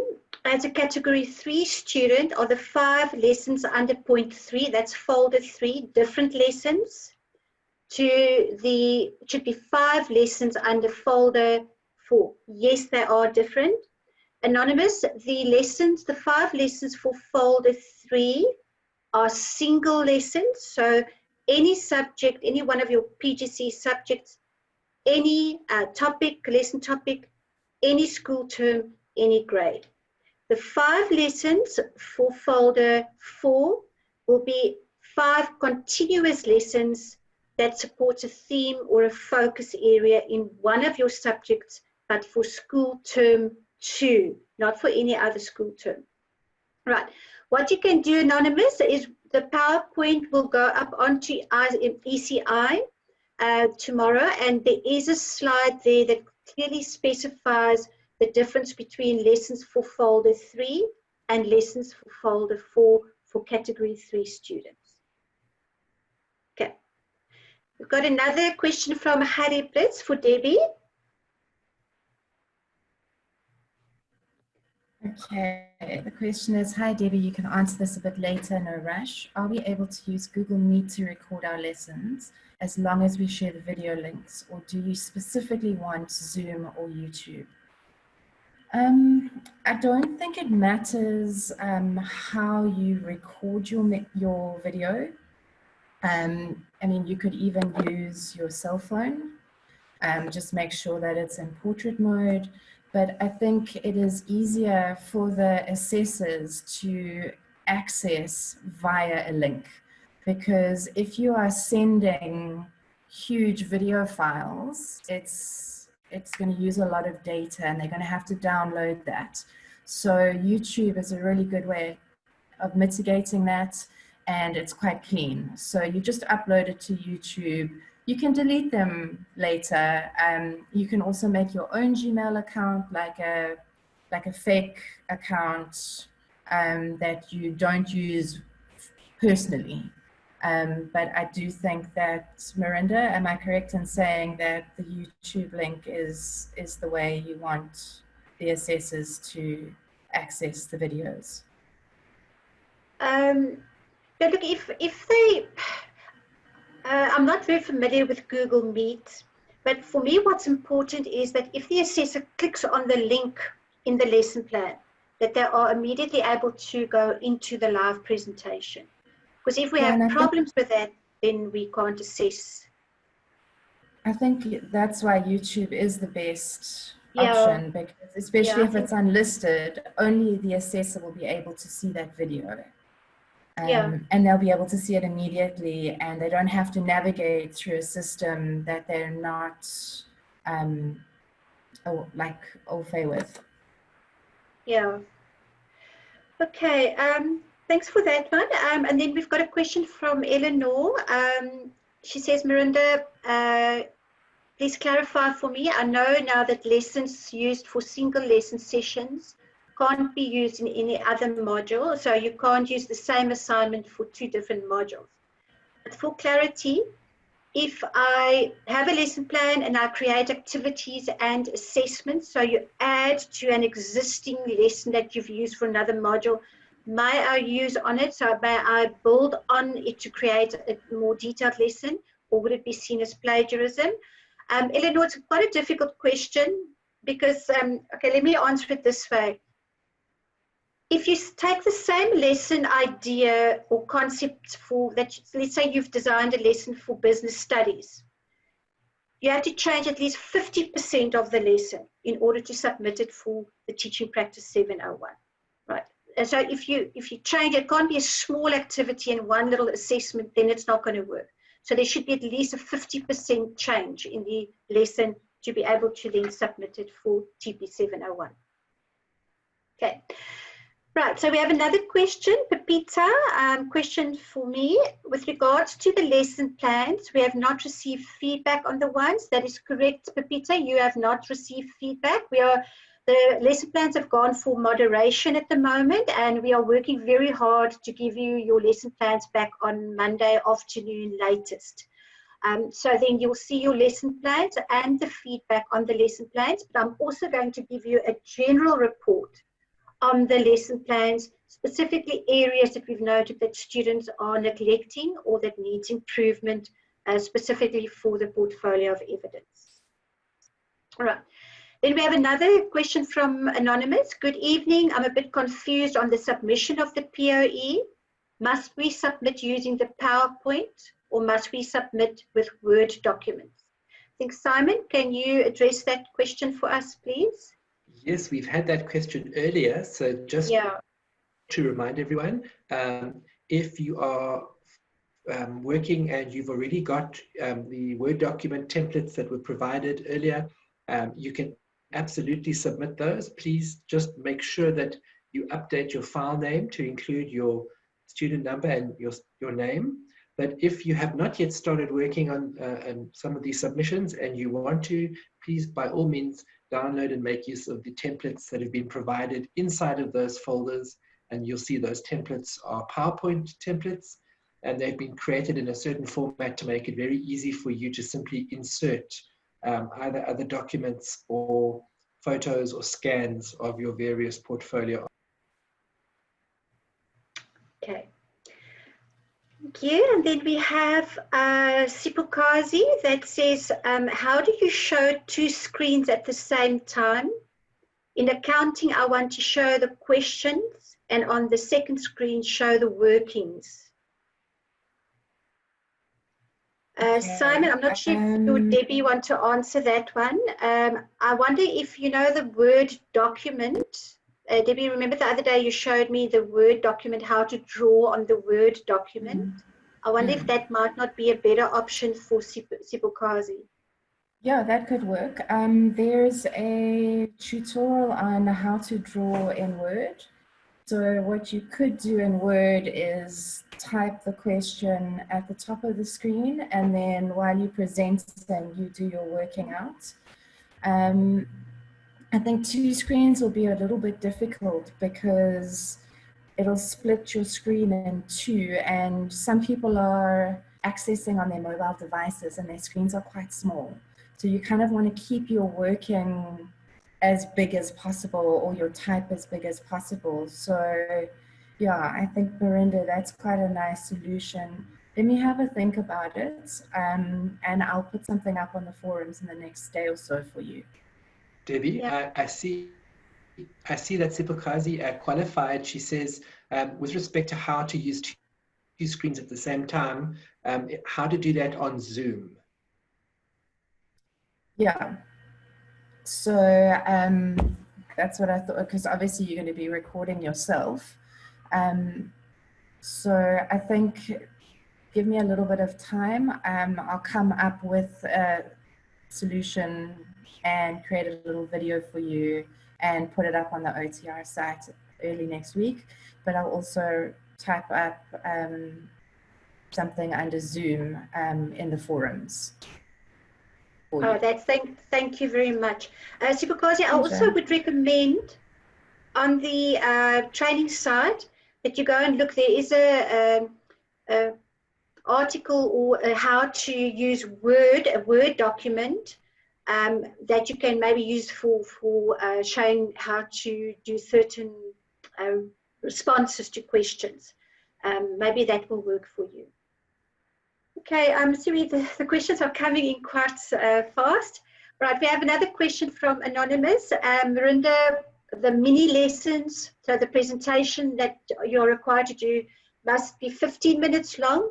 Remember, I said in our previous session, it can be 20 minutes, but between 15 and 20 minutes. Remember, it's not a normal traditional lesson of 40, 45 minutes that you are going to teach. What we want to do, it's a mini lesson. So a mini lesson means you still have an introduction, a development, and a conclusion. We can still see how you flow from that introduction, development to conclusion, the subject content that you deliver, the type of questions you ask. Remember, I said you can ask a question and you can have an imaginary response back on which you respond, right? So there's various ways of how you can play around with the ideas. You will find the best way that suits you and the type of lesson that you are going to present. That's why I say to you, when you plan your lessons, keep in mind, you're not just planning, you're planning with the idea of that you've got to record a live presentation, either through Zoom or PowerPoint, or it could be a video on a mobile phone or any other type of device. Right, and that we are able to see you presenting your presentation skills, communication skills in relation to your lesson plan. Okay, I hope that makes sense. Right. Okay, then there's another question from Anonymous. Are the lessons in folder 4.1 only lesson plans and no videos? No. Is that for which category, Anonymous? Because for category 4, if you're category 4, then 4.1 will only be lesson plans and 4.2 will be a lesson plan with a video. Anonymous, can maybe you just clarify that? And then we've got another Anonymous. Is the due date for the portfolio still the 8th of June? At the moment, yes, I'm trying to extend it to the 10th of June. But as indicated in some of my emails to students, we need 3 full weeks to mark the portfolio and get it through internal moderation. And all the marks have to be on the system by the 7th of July. So on the 6th of July, it's our internal marks meeting. The Friday before that, the 3rd, that means all the marks need to be captured by the 3rd of July in order for us to have our internal marks meeting. Keeping in mind that your portfolio of evidence is moderated internally, the internal moderator needs 3 to 4 days, and then it's still externally moderated. The external moderator also needs 3 to 4 days. So that alone takes a whole week away from the marking process. Okay, all right. Just to come back to the 8th, if there's an extension, it will only be extended with 2 days, and it cannot be extended longer than that. I do understand students are really struggling to get through everything, but please, you have to do your best to meet the due dates. Okay, can I just see, I'm just going to the Zoom webinar chat. Oh, there's lots of questions coming through here. All right, Megan asks, how long does the peer critique introduction video need to be? There was also mention of turning the video off while recording. Does this mean we are allowed to record with voice only? Yes, you can, but we would like to see your lovely face, Megan. We really would like to see you, how you present. Remember, because you would have been presenting in schools. So the live presentation takes the form of the presentations you would have done in the school. So I would prefer actually seeing a video recording. That would be great. The introduction, remember, the lesson that you're going to put in folder 4.2 for the peer critique, you are still going to do the entire lesson. So let's say it's a 15-minute lesson, but you're going to focus a lot more on your introduction. So we don't want you just to do the introduction, because remember, you cannot properly critique an introduction if you don't know what's going to happen after the introduction. So we want to see how the introduction flows into the development, into the conclusion. So for the peer critique lesson video presentation, it should be still about 15 minutes long. Okay. Then Belinda has asked regarding the choice of topics for the single lessons. That's folder 3. Are we allowed to choose 2 different themes from the same topic? Yes, you may, because they are single lessons, so you can have 2 different topics. Or would something like this be considered? No, you can choose the same topics. That's fine. Okay, another question from Megan. I'm assuming we were just being informed of the video off feature, but for our lesson recordings, yes, Megan, I want to see these. Thank you. And then Belinda's asked, I want to ask if our how our live lessons need to be done via Zoom PowerPoint, or if we are allowed to do a recording in a classroom setting with a physical whiteboard. Yes, you can, Belinda. You can be in a classroom setting with a physical whiteboard. Your classroom can be your dining room or your bedroom with a whiteboard. You could have your dining room and you could have designed a poster that you put on your wall. You could do what they call paper PowerPoint presentation. So you can go back to your traditional type of resources and create your own classroom setting. And of course, if you've got family members that want to be your learners, that will even be great. So I'm looking forward to some fantastic live presentations. And then the last part of Belinda, do the live presentations need to be done using the same format? No, be creative. Not all your lesson plans would be suitable for PowerPoint or Zoom. So I think it will be a question of fitness for purpose, right? So one lesson will be better presented in Zoom, another one better presented in PowerPoint, another one better if somebody records you. Because you could be doing a lesson outside, for example, on maths, and it would be better to then have a phone recording of yourself. Eddie?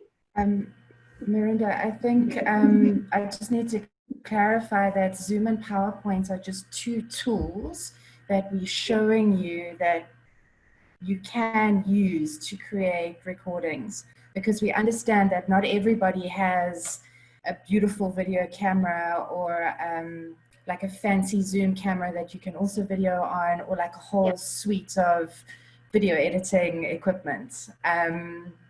These are just two tools that they're both kind of free. You've already got PowerPoint, and Zoom is open source, so you can, not open source, but we've got it, so you've got it. And there's a lot of other software that you can use, but your trusty phone is also a good one. So like Miranda was saying, especially with your dining room, and if you want to draw on paper or whiteboard, just make sure that you test before you film, because you might be writing in a red pen, but the viewer can't actually see what you're writing on the board because of the angle of the lighting. So just kind of test those things before you submit your video. Just troubleshoot as you go. Okay, thank you very much for that. Just one precautionary measure.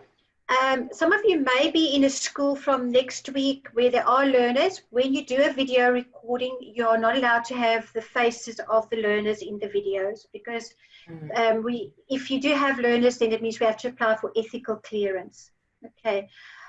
There's a question from a student this gives the student number, Debbie. It says, good evening, Debbie. Please clarify for me if the video must have maximum time during the recording of the lesson or not.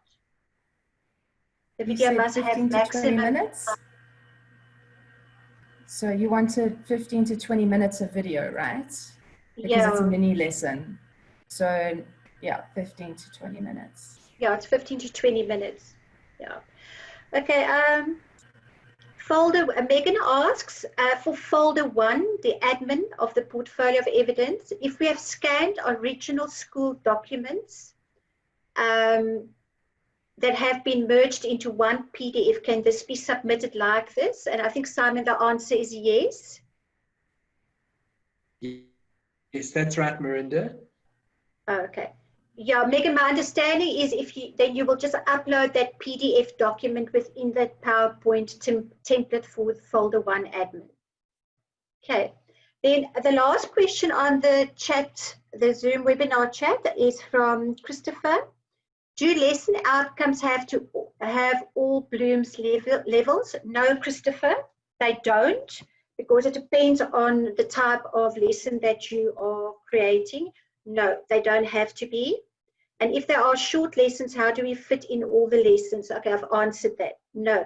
What we normally do for the lesson plans, a good principle is to have at least 5 lesson outcomes or learning outcomes, learning objectives, 2 or 3 for knowledge, 1 or 2 for skills, and maybe 1 or 2 for value. So across the 3 categories of learning objectives, I would say not more than 6 outcomes. That's normally the norm.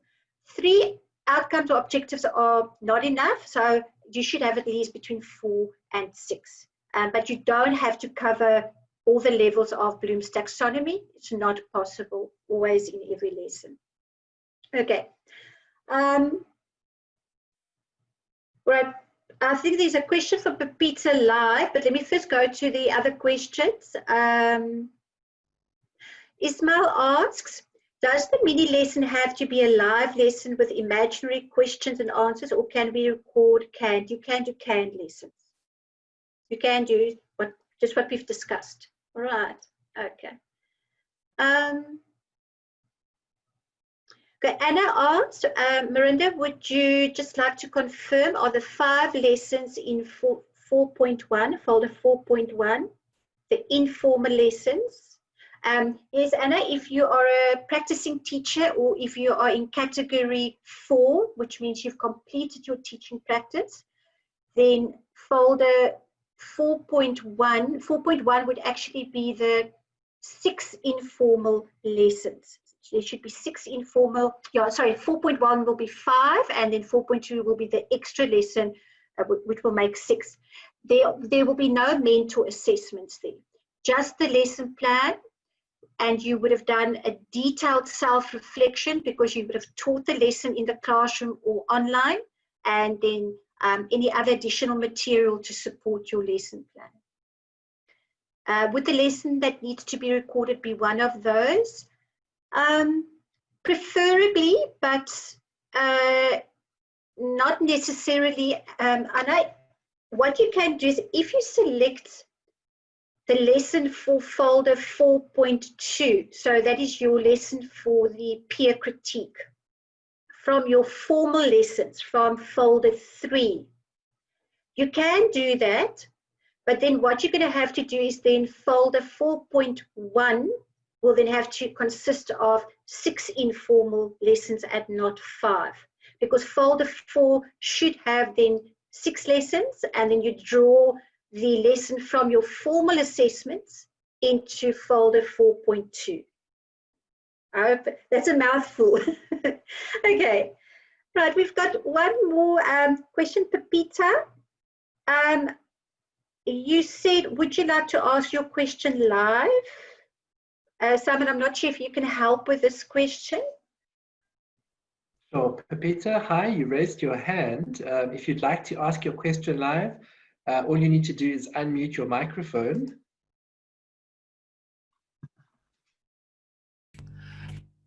Oh, no, sorry. I already asked my question on the chat. Thank you. No problem. Nice to hear your voice, Pepita. Thank you. Thank you. Thank you, Pepita. Okay. Right, I don't think there's any more questions. Thank you for the lovely discussion and asking all the questions. I'm very aware that the categories have become very complicated in many ways. But I've also noticed, I know a lot of PGC students are on WhatsApp chat groups. And for some reason, students are saying, oh, I've got to do this, are you doing that? And people are starting to compare with each other. And remember, you may not be in the same category as another student, and therefore your requirements will be different. I'm asking again, what you need to do is go onto ECI and go and look under the portal, let's call it the folder for assignment 6, and then please read the instructions carefully there again, as well as the rubrics for the portfolio of evidence. Right. Thank you very much. Much appreciated for everybody that's joined us. Debbie, thank you very much for your time to explain the little, to go through the how-to of things. And Simon, thank you very much for your expert advice and your guidance in the webinar. Miranda, just one thing. There was a question that I read somewhere, but I'm not quite sure where it was. It was about teams and how some of the students are already working on teams and that they might need a little bit of help with teams. So I think possibly if you need help with teams, can you pop it on the forum and just be specific with your questions with what you specifically need help for? Because like Microsoft Teams it's a whole suite of different things. And yeah, it's kind of like how long is a piece of string? I think if we can get nice, succinct, specific answers, then we can help you with that. So just let us know. Thank you so much. Simon, sorry, I see there's a last question that popped up. Christopher asks, he says he's completed 10 days of TP in school and he's completed assignment 1, and he also did a reflection for assignment 2. That's fine, Christopher, but remember assignment 2 had reflections for block 1, which was the 2 weeks for TP, and then reflections for block 2, which was supposed to be reflection on the 3-week block. The 3-week block reflection has been scrapped. You're not doing that anymore. So please just go, I put a notice up on the 28th of April, and just read that. You will see that. So the mark that you receive, and which will also be next week, the mark that you receive for assignment 2 reflective journaling will be for block 1 only. Right. Brenda, thanks for answering that. We've got one last question, an absolute last question, and this is from Genevieve, She just asks, with respect to the peer critique section, how does that process work?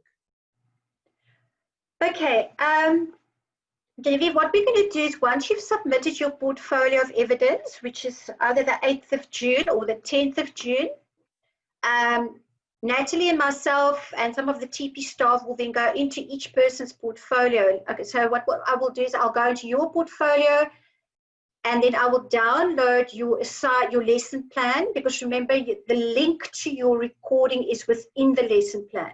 Right? So I'll download your lesson plan, and then I will ask a peer. I will email your lesson plan to a peer.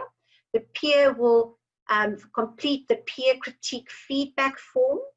I will give a due date by when it needs to be returned, and then we will send that back to you so that you can have a look at what the peer said about your lesson plan introduction as well as your presentation. And you will do the same. So you will get an email with a lesson plan, you will critique it, and then the mark that you will get, so you don't get the mark that the peer's given you. The mark that the peer gives you is just for your notification. It's sort of formative assessment. The mark that will go onto your e-portfolio rubric is the mark that the assessor gives the peer for completing the critique feedback form.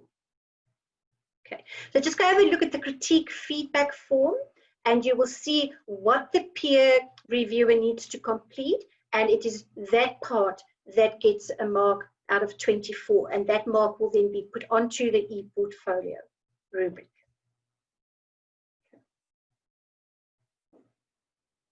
Right, okay, thank you very much. Miranda, thank you for this wonderful session. We've covered so much. It's been so informative. The first session really guided us, and the second session provided us with all the insight we need. So thank you so much. Thank you very much, Simon. It was lovely to have you and Debbie with me. Thanks. Bye-bye. For having me. Debbie, thank you so much for your expertise. I wish both of you ladies a lovely evening. You too. Bye-bye. Bye.